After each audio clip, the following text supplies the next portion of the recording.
You know, sometimes I wish I couldn't feel pain. Would have helped with, like, certain moments in my life. Just cut a little bit too deep.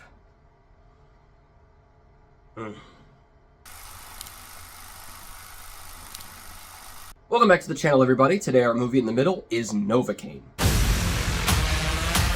Novocaine follows Nathan Kane, a man who can feel no pain, as he hunts down the bank robbers who took his new girlfriend hostage. It stars Jack Quaid, Amber Midthunder, Jacob Batalon, and Ray Nicholson. So I was actually able to see this movie a couple days early, which was pretty cool, thanks to a couple friends who, one of them works at a pie shop, and apparently pie is a big deal in this movie, so they were doing a promotion for it, which is pretty cool. So shout out to Hugh and Molly, you guys rock. I was very excited to see this early. So this movie, honestly, should not be as good as it ended up being. This should have been just another generic action movie. And for all intents and purposes, it is still just that kind of formulaic action movie, but it was a little better than I was expecting, and 90% of the reason is because of Jack Quaid.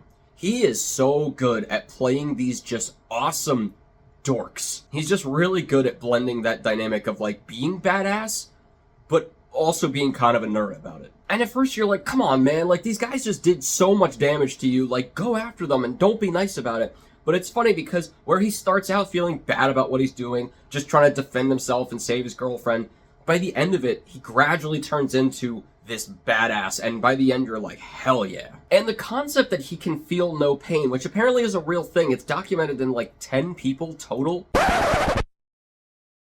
So that was a fucking lie. Is really cool. I thought it would get old after a while, being like, alright, we understand, we get this one trick that in every fight he can't feel it, so it's gonna be the same thing, there's gonna be some humor that goes along with it. But honestly, they did it differently in each fight. They focused on different things and made it unique to each fight, and even moments that weren't fights in the movie, they just were able to take this concept and do it really well throughout the whole movie without making it feel like it was getting stale. My other worry with it was, well, if you can't feel any pain, what are the stakes? But actually, it kind of raises the stakes a little bit more because, yes, while it does make the fighting easier, he could start dying and he probably wouldn't even know. Maybe he would feel a little woozy, and there's moments where they do address that, but there's like some serious things that happen to him where he wouldn't even realize the extent of what had actually happened. So it does raise the stakes in that respect. And it raises the stakes a lot because this movie is hella violent. I am not really one to like wince at gore a lot. There's only certain moments in movies that really get me. And this one had one or two. There's a lot that goes on.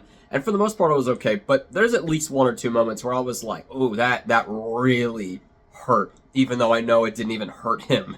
That hurt me. And props to the sound effects guys for that one, because they really enhanced that stuff. The other thing about his character and the movie as a whole is he's so funny. There's a lot of humor. Obviously, it's an action comedy, but there's a lot of humor in this, and I thought the jokes would be, like, okay, but it's more about the fact that Jack Quaid puts over lines so well, especially in comedic roles. He just has, I don't want to say dry humor, again, that sort of quirky nerdiness about him that just makes it really funny, but he is also just kind of a cool guy. He's a tall, good-looking dude. So it's funny that he can play both of these and make it so funny, but there's just moments overall in the movie that are just hilarious and had me cracking up. And even the other parts of the movie are pretty much really well done.